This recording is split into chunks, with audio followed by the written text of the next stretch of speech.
Hello नमस्कार दोस्तों, कक्षा 12वीं में आप सभी का स्वागत है। तो चलिए स्टार्ट करते हैं। और कक्षा 12वीं का जो पेपर है वो आ गया है, तो चलिए इसका सॉल्यूशन भी आपको बताएंगे। तो स्टार्ट करते हैं प्रश्न क्रमांक 1 से। इसके पहले आपको बता दूं कि यहाँ पर 80 मार्क्स का जो आपका पेपर है, आपको कोशिश करना है कि आपके 80 में से 80 मार्क्स आएँ।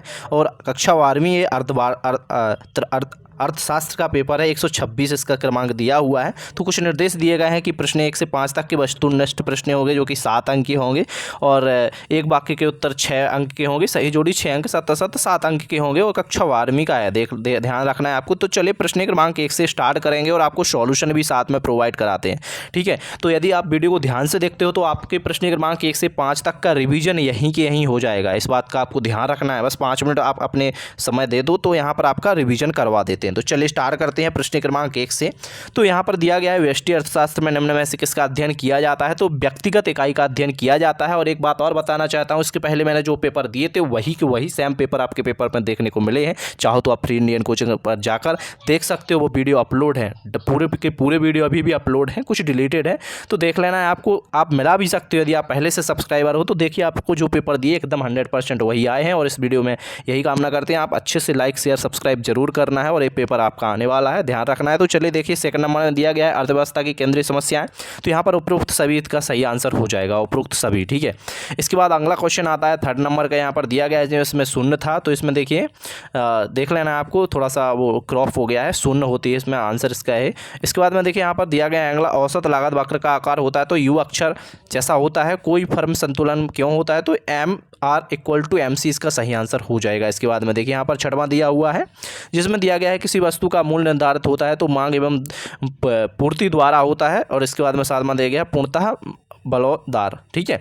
इसके बाद बात कर लेते हैं प्रश्न क्रमांक 2 जिसमें रिक्त स्थान पूछे गए हैं। तो रिक्त स्थान आपकी स्क्रीन पर दिख रहे होंगे। तो देखिए यहाँ पर दिया गया है सभी क्रियाएं जो आप सृजित करते हैं आर्थिक क्रियाएं कहलाती हैं, तो इसका आंसर आर्थिक क्रियाएं लगा लीजिएगा। इसके बाद सेकंड दिया गया है जिसमें आपको पूरक भरना होता है। वृष्टि तथा समष्टि अर्थात एक दूसरे के पूरक होते हैं।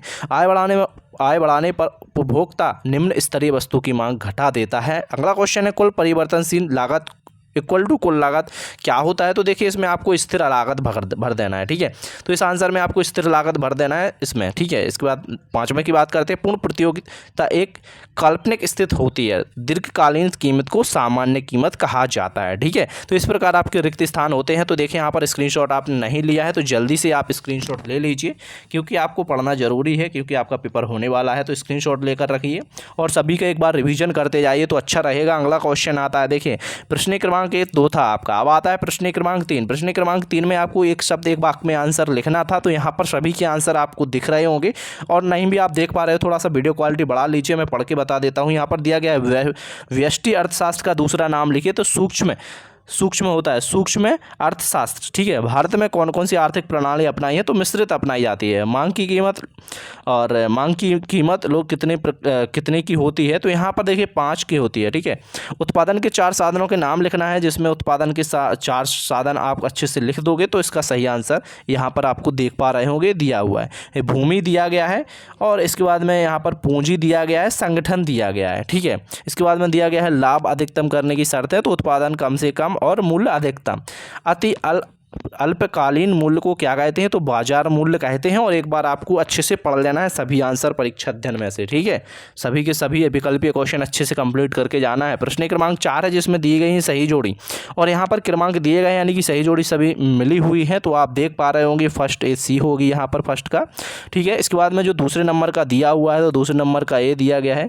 तीसरे नंबर का यहाँ पर आप देख पा रहे होंगे, तो तीसरे नंबर का A दिया गया है, यहाँ पर A नंबर से मिला देना है।